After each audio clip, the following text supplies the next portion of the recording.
Cryptocurrencies such as Bitcoin right now are nearing all-time high levels and are in an upwards trajectory, and that has some people thinking, should I start mining cryptocurrency? And a lot of people don't have the money to put down on getting this very costly mining rig or ASIC miner. So they might think, should I use the computer that I have to mine cryptocurrency? And that is a question we are going to answer today.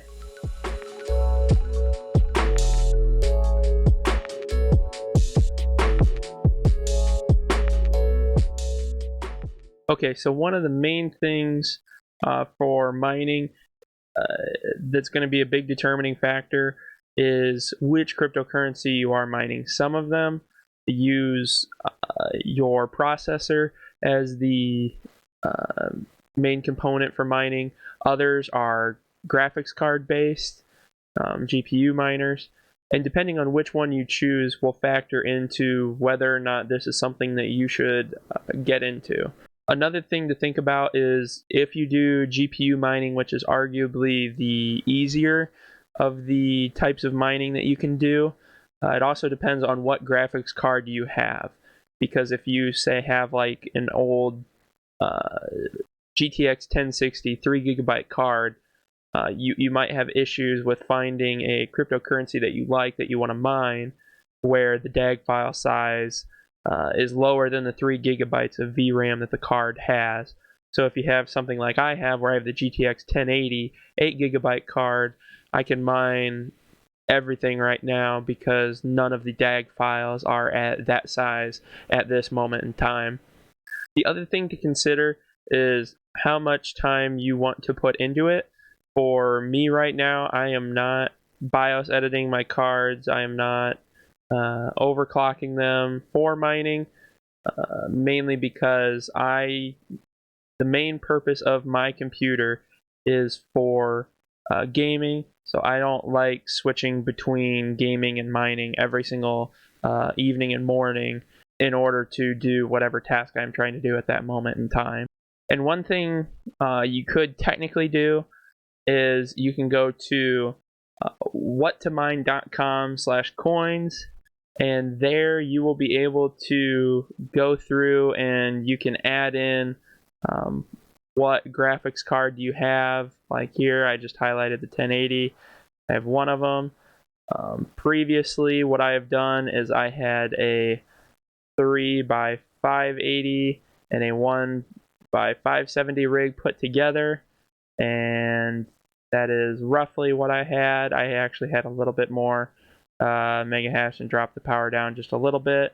And you can even add in your cost of power, which is really nice. And mine, I included taxes and everything. Then you can click calculate, and you can actually see which coins are most profitable for you to mine. So if I still had that mining rig, I would be making in profit over $2 a day from that miner by mining Ethereum.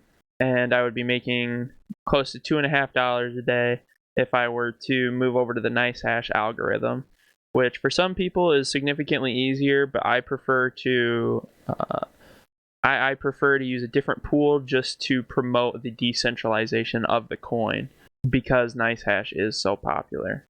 The other thing to consider, especially if you are going to try and mine Ethereum, is Ethereum recently announced that they are going to be moving to Ethereum 2.0, which is staking based, so mining on Ethereum will eventually be killed off.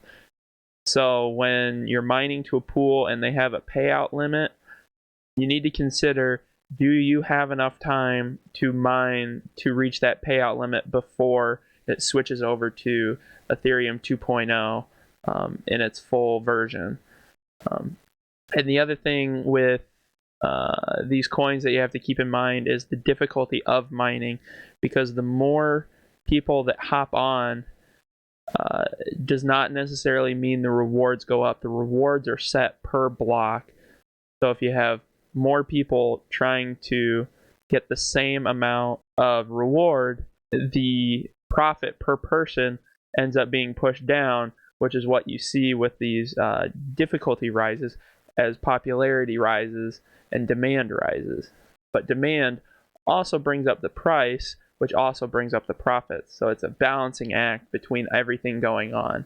And the other thing to think about with Ethereum is they do difficulty bombs that just absolutely, you can see the instances where it has happened in recent years where it has absolutely dramatically cut down the difficulty rate, which makes it then easier for you to be profitable the less difficult it is.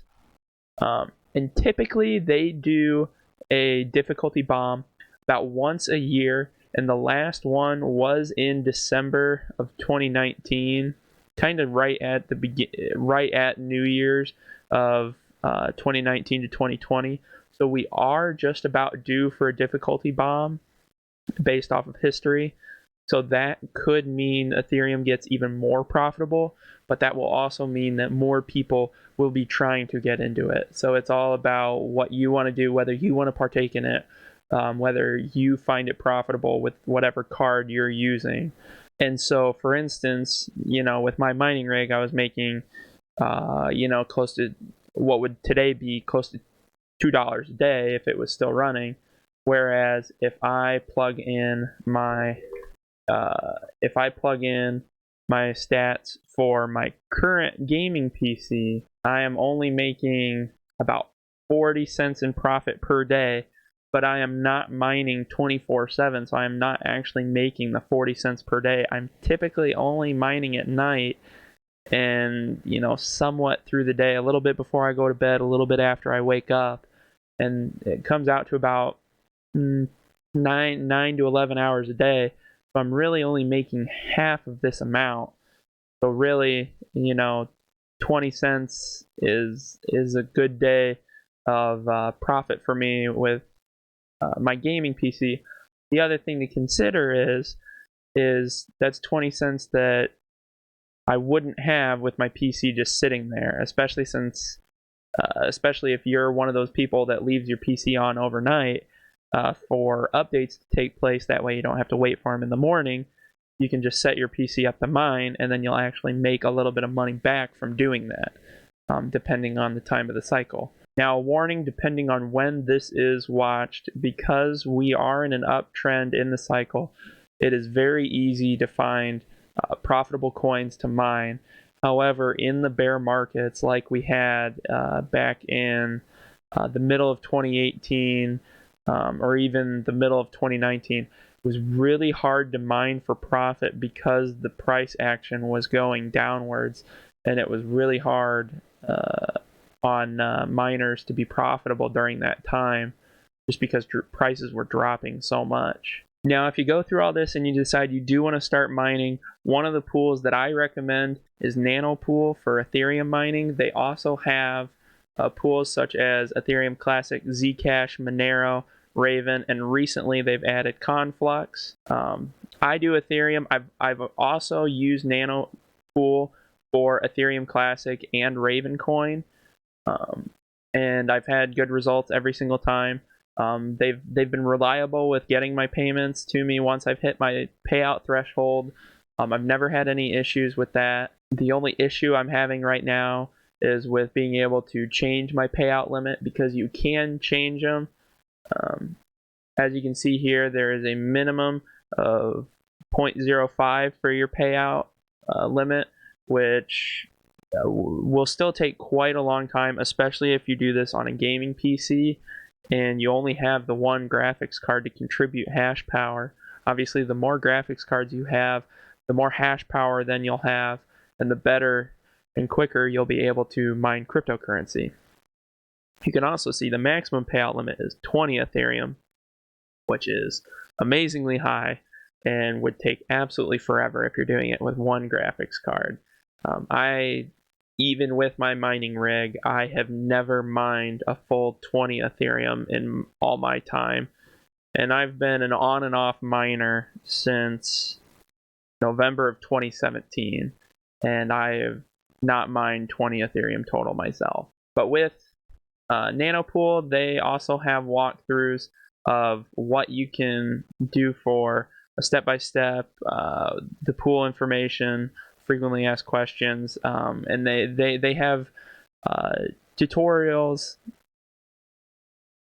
They have walkthroughs on different miners, so you can use like the Claymore miner to connect to Nanopool.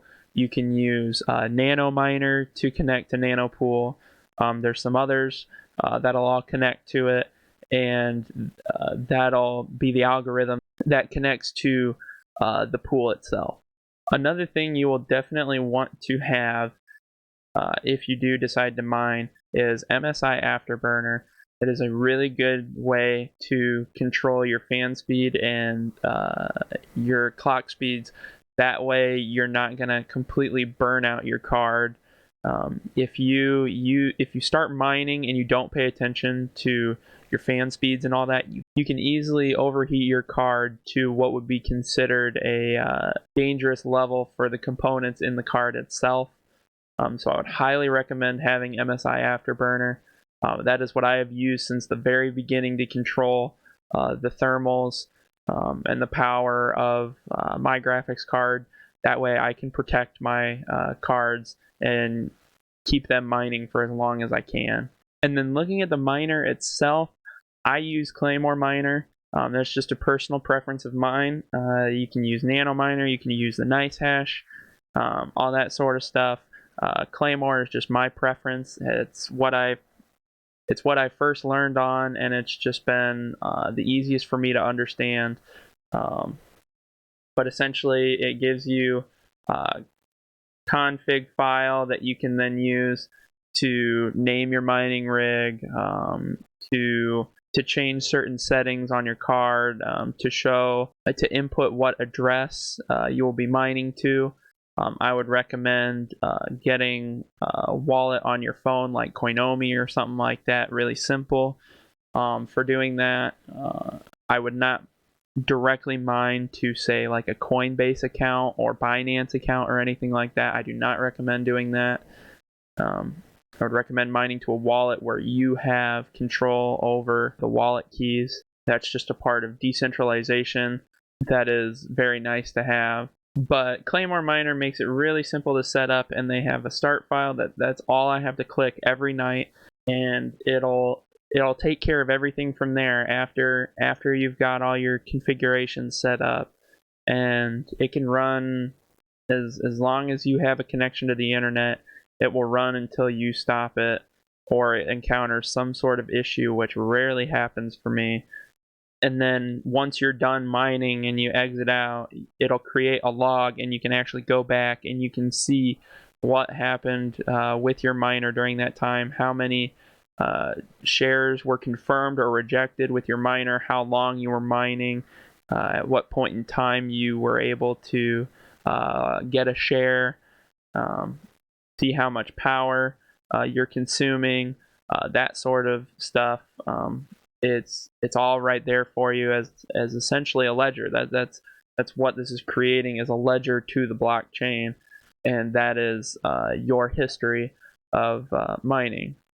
So all in all, it is going to come to what your choice is on if you want to put the time into it, and if you think you have enough time before the difficulty is too high. It also depends on your graphics card. If you've got a AMD 470 4GB card, that might struggle compared to somebody who's got a brand new RTX 3080, where those things are absolute powerhouses at mining. So it really depends on your own system, how much time you want to put into this, and really how much tweaking you want to do. You can do as little or as much tweaking as you want to get as many profits as you can. So I hope you guys learned some things today. Obviously, I hope more people join the cryptocurrency space. I think there's a lot of room for growth within the community. It's going to be a real fun time over this next year or so. Let me know down below in the comments if you decided to mine or not. And as always, check the links in the description. Thank you guys always. See you on the next one. Bye.